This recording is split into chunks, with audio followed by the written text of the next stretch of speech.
Good evening, everybody. Keith here. Hoping everybody's had a good day, enjoying life, living life, loving life. Wanted to talk to everybody tonight about languages. How, what are they and how do you discern them? And if you look at the post, you'll see I asked questions. Do you see what I see? Do you hear what I hear? And do you speak what I speak? Now those are very limited as well as subjective languages in my own first-hand experience. And I want to explain something about those, and hopefully you'll understand about the query of what languages are and how many there are. And so when I say, do you see what I see? I'm talking about a visual experience. And when we look at the word see, S-E-E, it's something that we see that was there and present before we even looked. Okay? That's the physical presence. If we try to imagine things, dream things. I was always called a daydreamer when I was younger. And in those kind of things, we think about it in a different tense. We don't think about it as a present tense.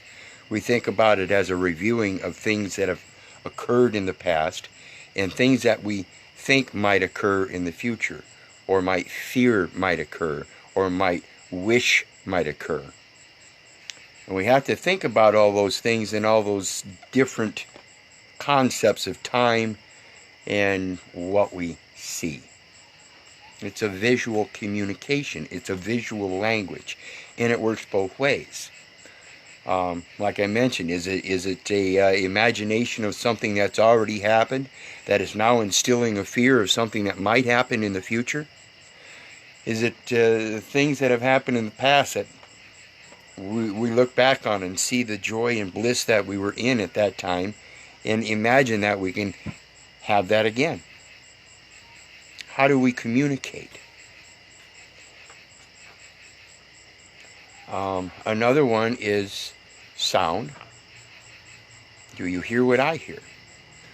And a lot of us think about the language that's most common to us is the spoken language.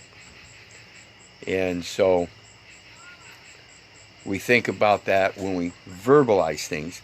And in the spoken language, it's a vibration. And it's something that comes from the throat. But there are other vibrations that you can make without the vocal cords.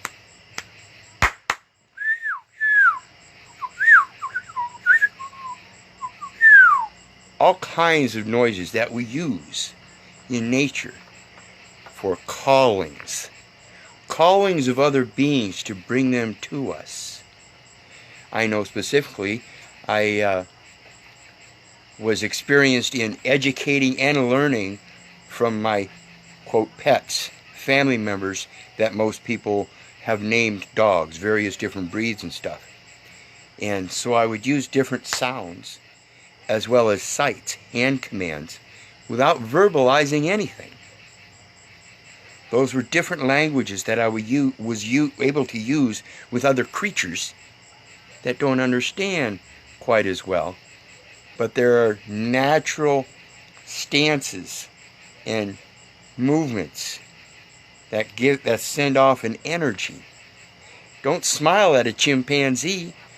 Smiling and showing your teeth at a chimpanzee, in their interpretation, is an act of aggression, and they'll want to bite your fingers, toes off. They want to bite your nose off. They want to bite your ears off. They want to tear you from limb to limb.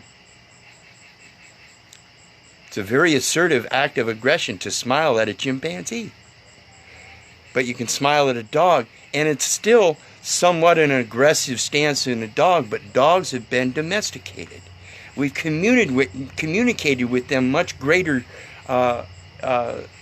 in such a much greater magnitude, and we've brought them into our homes in such a profound way that they're actually considered family members. And that's a concept we should put forth towards everything. We should be able to communicate with the entire all, the omnipresence of the omnipotent, of the energy within us that we can project, as well as comprehending how to receive that positive energy and brush away the negative energies. Get rid of those those thoughts of and memories of the things that put you in fear of things that you imagine in the future. Quit projecting those positive energies. So I ask, again, look in the post. What is the energy you put off? Is it a 1-to-1 ratio? Think about this stuff, people.